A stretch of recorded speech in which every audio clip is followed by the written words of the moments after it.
CISSP Security Certification Program become master of different information security domains. Master in Information Security. The Master in Information Security program aims to prepare learners to be professionals that are knowledgeable in designing, implementing, assessing, and managing the security of IT systems through sufficient coverage of both theory and application in the different domains of information security. The three domains of information security are confidential, integrity, and availability. These information security domains are collectively known as CIA. Tried awareness, cybersecurity, tabletop exercise, and training are part of end-user education. Confidentiality, integrity, and availability. What is MSc in IT security? The degree offers an advanced academic program that focuses on the protection of computer systems. If you choose to pursue the masters, you may accept to study such topics as preventing damage to hardware, software, and implementation, cybersecurity breaches, and network and data access.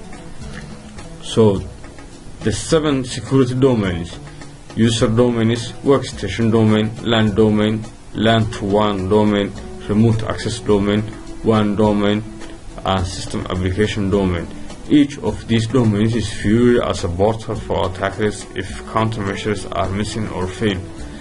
User domain, workstation domain, LAN domain. We're gonna mention all of this domains, the 7 domains. User domain is workstation domain, LAN domain, WAN to LAN domain, remote access domain, WAN domain, system and application domain.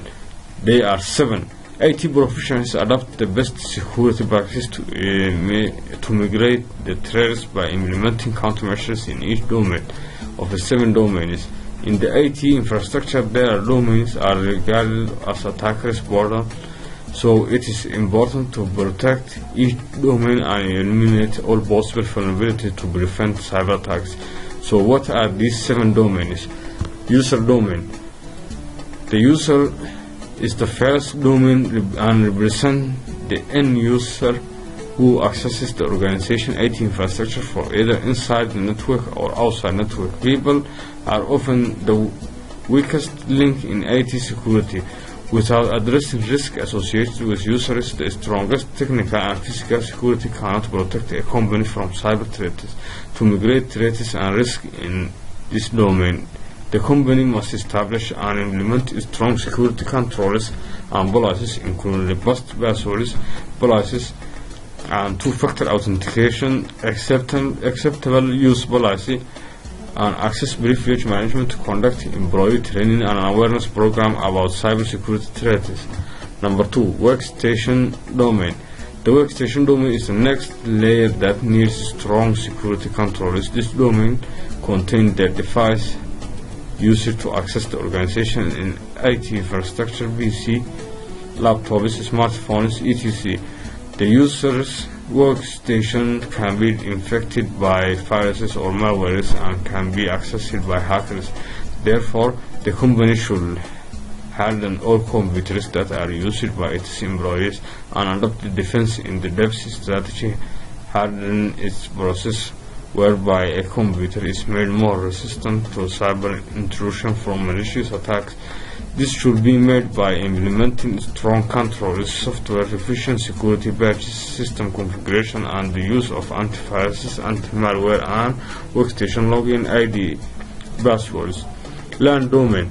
The third layer is a LAN domain, which includes all technology that establish the local area network and connect to the organization IT infrastructure.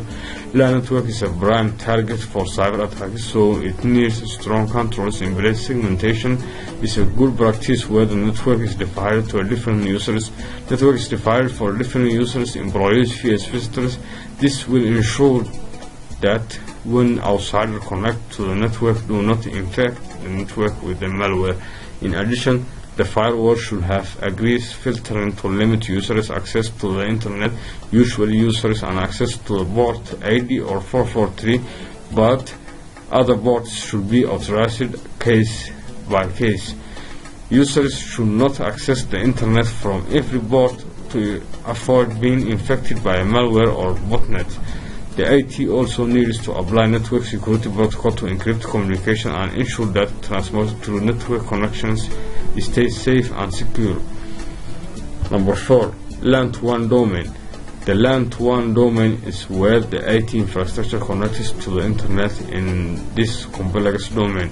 Important security controls needs to be applied. All security appliances in this domain must be configured to comply with policy defined, including the following: IP routers, which transport IP packets to a form of internet, needs to logically configure and establish an access control list to filter traffic, permit or deny traffic, firewalls to filter traffic, demonstration zone, which serves as a buffer zone for inbound and outbound traffic.